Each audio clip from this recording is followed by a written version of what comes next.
মাগো কবরের আযাব যে কত কঠিন, কত কঠিন। শুধু এতটুকুন চিন্তা করো যে এই ঘরের মধ্যে মশারির মধ্যে মশা ঢুকলে ঘুম হয় না।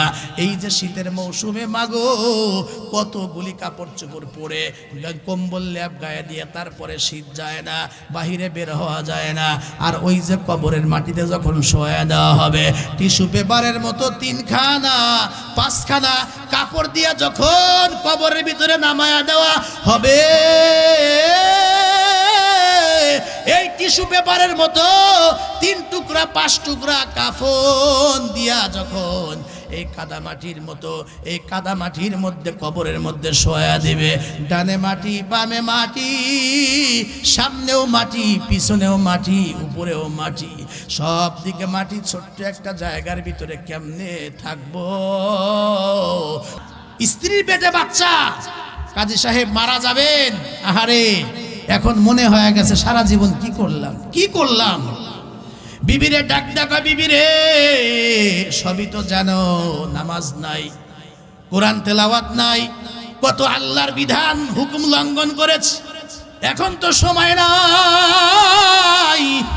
ও বিবিরে, এই যে সন্তান তোমার পেটে রেখে গেলাম, সন্তান ছেলে হোক আর মেয়ে হোক, মাদ্রাসায় দিও, ওরে আল্লাহর কিরা আসমানে কিতাব শিখায়ও, ওরে ও বিবিরে আল্লাহর কোরআন শিখায়। কেন? নিজের আমল দিয়ে তো পার পাবো, নাজাত পাবো এমন কোনো গ্যারান্টি নাই। কিন্তু আমার মন বলে, আমার সন্তান যদি, তোমার পেটের সন্তান, আমাদের ছেলে যদি আল্লাহর কোরআন শেখে, মেয়ে যদি আল্লাহর কোরআন শেখে, হয়তো বা হতে পারে এই সন্তানের ভালো আমলের খাতিরে আল্লাহ আমারেও মাফ করতে পারেন।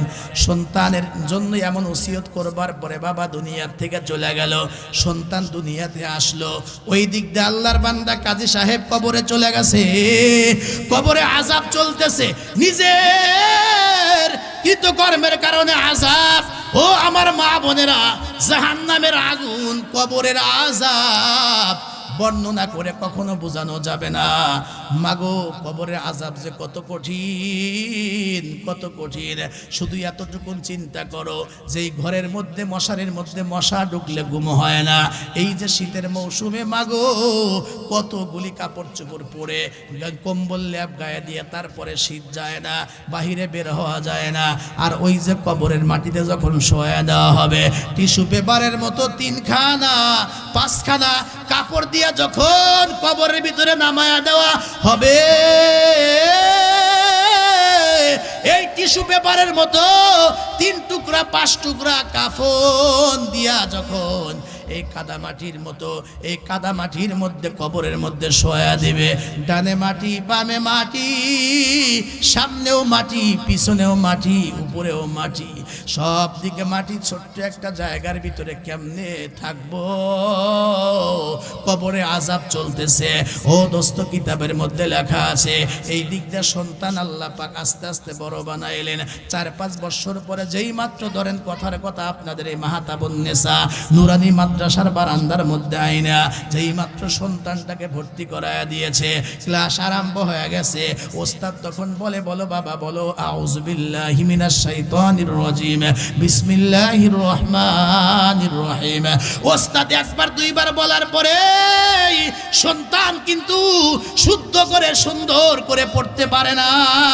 কিন্তু ওই কাজী সাহেবের সন্তান ভাঙ্গা ভাঙ্গা কণ্ঠে মাত্র একবার বলছে বিসমিল্লাহ।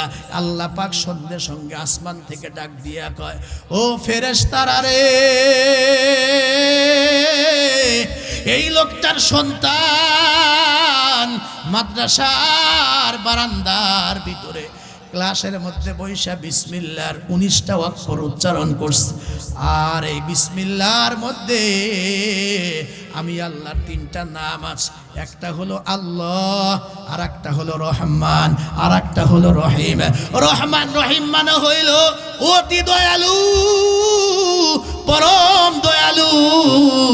এই লোকের সন্তান মাদ্রাসার মধ্যে বসা বসা আমি আল্লাহরে কয় আমি নাকি রহমান, আমি নাকি দয়ালু, আমি নাকি পরম দয়ালু, আমি নাকি রহমান, আমি নাকি রহিম। আমি যদি পরম দয়ালুই হই, আমি যদি রহমান হই, আমি যদি রহিম হই, তাইলে এই বাচ্চাটার বাবার কবরে আযাব কেমনে দেই? ও ফেরেশতারা যা, তাড়াতাড়ি করে যা। এই মুহূর্ত থেকে যার সন্তান রহিম বলে, রহমান বলে, আমি আল্লাহর নাম ধরে ডাক দিয়েছে, কোরআন শেখার জন্য প্রস্তুতি নিয়েছে, এই মুহূর্তে আমি ওই বাচ্চাটার বাবার কবরের আযাব মাফ করে দিলাম। একটু আওয়াজ করে জোরে কন্যা সুবহানাল্লাহ। এজন্য আমার ছেলে, আমার মেয়ে, আমার নাতি নাতনি, আপনজন যারা আছে, এদেরকে ইনশাআল্লাহ আমরা কোরআন শেখাবো, এদেরকে আমরা কালেমা শেখাবো, এদেরকে আমরা ঈমান শেখাবো, এদেরকে আমরা আল্লাহ আল্লাহ নবীর সঙ্গে আমরা পরিচয় করায়া দিব। আমার মা বোনেরা, দুনিয়াতে আমার সন্তানকে আমি কত কষ্ট করে পেটে নিয়ে বোঝা বহন করলাম, জন্মও দিলাম, দুধ পান করাইলাম।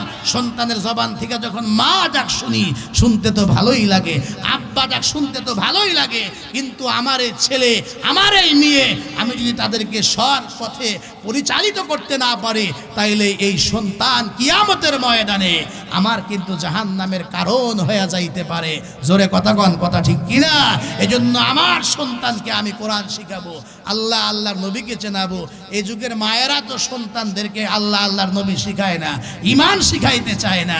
এরা বড় বড় মোবাইল বাচ্চাদের হাতে দিয়া এরপরে খাবার খাওয়ার লাগে, গেমস খেলতে দিয়ে এরপরে কাজ কাম করতে হয়। এটা অভ্যাস যেমন করছে, কথা কন, কথা ঠিক কিনা? আর যদি মা বাবা ত্যাগ স্বীকার করতো, ছোট থেকে অভ্যাস না করতো, কোরআন দিত, হাদিস দিত, ছোট থেকে কালেমা শিখাইতো, তাহলে এই বাচ্চাটা কিন্তু ওইভাবেই পরিচালিত হইতো। কথা কন, কথা ঠিক কিনা? যেমনি করছে কুতুবউদ্দিন বখতিয়ার কাক। কুতুবউদ্দিন বখতিয়ার কাকই এত বড় মানুষ, কিন্তু তার মার ভূমিকা ছিল অনেক। ছেলেকে চাইছিল যে আমি তারে আল্লাহর ওলি বানাবো, আমি তারে আদর্শবান সন্তান বানাবো, আমি তাকে জান্নাতের পথে চালাবো, আমি তার উসিলা নিজেও জান্নাতে যাব। তো সন্তান মাদ্রাসা থেকে, স্কুল থেকে, বিদ্যালয় থেকে বাসায় আসলে বলে, মা আমারে খাবার দাও। তো ছোটকালেই মা শিখায় যে এই খাবার আমার কাছে চাও কেন? আমি কি রাজ্জাক? খাবার কার কাছে চাওয়া লাগবে? খাবার চাইবে আল্লাহর কাছে। রিজিক দেন কে? দেখেন কেমনে বাচ্চারা শিখে, আল্লাহর কাছে চাইবে। আল্লাহর কাছে কেমনে চাবো? আমি তো আল্লাহরে দেখি না। আল্লাহর কাছে চাওয়ার সিস্টেম হইলো, যখন খাবার খাইতে মন চাইতে উজু বানাইবা, উজু বানাইয়া এইভাবে উজু বানাইবা, উজু শিখা আল্লাহর কাছে চাওয়া লাগবে, বুঝে নাহলে খাবার নাই। উজু এইভাবে বানাইতে হবে, এরপরে এইভাবে নামাজ পড়তে হবে, নামাজের পরে এইভাবে হাতটা তুলতে হবে, এই পর্যন্ত তুলবা। তুইলে আল্লাহর কাছে এইবার কইবে, আল্লাহ আমার ক্ষুধা লাগছে, আল্লাহ আমারে খাবার দেন। সুবহানাল্লাহ। ছোট বাচ্চা যা শিখবেন তাই তো করবে, শিখবে। কি বলেন? আল্লাহ খাবার দেন, এইভাবে চাইবা, দেখবা আল্লাহ খাবার দিবে। তো নিয়মিত হাত উঠে আল্লাহর কাছে চায়। তো এই দিক দিয়ে মায়ে করে কি, যায় নামাজের নিচ দিয়া ওই যে মিঠাই বা খাবার, যে পছন্দের খাবার, এটা যায় নামাজের নিচ দিয়ে ঢুকাইয়া রাখে। সুবহানাল্লাহ। নামাজ শেষ করে দোয়া কমপ্লিট করে যায় নামাজটা তুলেই কয়, মা আল্লাহ তো ঠিকই আমারে মজা দিছে, খাবার দিছে। আসলে তো মায়েই দিছে, কিন্তু আল্লাহরে শিখায় যে আল্লাহই দেয়। সুবহানাল্লাহ, আল্লাহই দেয়। খুব ভালো করে বুঝবেন, এমন করতে করতে যতবার তার খাবারের প্রয়োজন, ওযু বানায়, নামাজ আদায় করে, আল্লাহরে সেজদা দিয়ে আল্লাহর কাছে হাত তুলে রিজিক চায়, যায় নামাজ তুইলাই দেখে মজা খাবার, গরম গরম খাবার খায়। কুতুবউদ্দিন বখতিয়ার কাকি রহমাতুল্লাহ আলাইহি, ছোট মানুষ, তার ধারণা আল্লাহ দেয়, এটার মধ্যে একটা মজা পাওয়া গেল। যতবার আমি খাবার খাইতে মন চাবে, যা খাইতে আমার মন চাবে, আল্লাহর কাছে চাবো। আর আল্লাহর কাছে চাওয়ার সিস্টেম পদ্ধতি হলো এমন, খুব ভালো করে বুঝবেন। একদিন বিদ্যালয় থেকে কুতুবউদ্দিন বখতিয়ার কাকির আসার সময় হয়ে গেল, মা অনুপস্থিত। মা আজকে বাসায় নাই, টেনশনে পড়ে গেল। সূর্যের দিকে তাকা দেখে আমার সন্তানটার বাসায় ফেরার মতো টাইম বা সময় হয়ে গিয়েছে। গেছে, মা দৌড়ায় দৌড়ায় আসে, আল্লাহ আজকে যদি আমি বাসায় আগে যাইতে না পারি, আমার সন্তানটা যখন নামাজ আদায় কইরা দুয়ার মাধ্যম দিয়ে যখন রিজিক চাবে, খাবার চাবে, যায় নামাজের নিচে যদি খাবার না পায়, তাইলে তো আমার সন্তান আল্লাহর প্রতি তার খারাপ ধারণা হবে, আল্লাহর কাছে চাওয়া বন্ধ করে দিতে পারে। মা দৌড়ে আসে, দৌড়ে আসে, আয়েশা দেখে টাইম ওভার হয়ে গেছে, সন্তান নামাজ আদায় কইরা হয়তো আল্লাহর কাছে চাইয়া, আয়েশা দেখে সন্তান ঘুমায় রয়েছে বিছনার ভিতরে, মাথার ভিতরে হাতটা দিয়া সন্তানরে ডাইকা উঠায়া বলে, বাবা ওঠো, খাবার খাইবা। কুতুবউদ্দিন বখতিয়ার কাকি ছোট্ট মানুষ, চোখের পানি ছেড়ে ডাক দেয়া কয়, মা কেন খাবার খাবো? অন্যদিন তুমি বাসায় থাকো, অন্যদিন যে খাবার আল্লাহ পাক দেয়, আজকে কিছু বুঝলাম না।